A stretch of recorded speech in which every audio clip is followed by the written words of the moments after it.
எத்தனை சாமி வந்ததையா இது எந்தெந்த சாமி பங்குனி உத்திர திருநாளில் பாலால சொன்னதையா சுத்துற பூமி கண்டதையா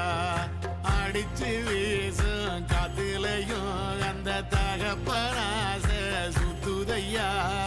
பிடிச்சு பூக்கும் வேதையிலும் ஒரு வம்சத்து கதையே உள்ளதையா 100 தலைமுறை சேர்ந்து சதுக்குன ஈர நலம் இது பாறையா வாழும் வரையிலும் நீயும் விதைக்கிற கடமை இருக்கு கேளையா நாளை பங்குனி உத்திரம் மகளே, வீடு சுத்தமா செய்து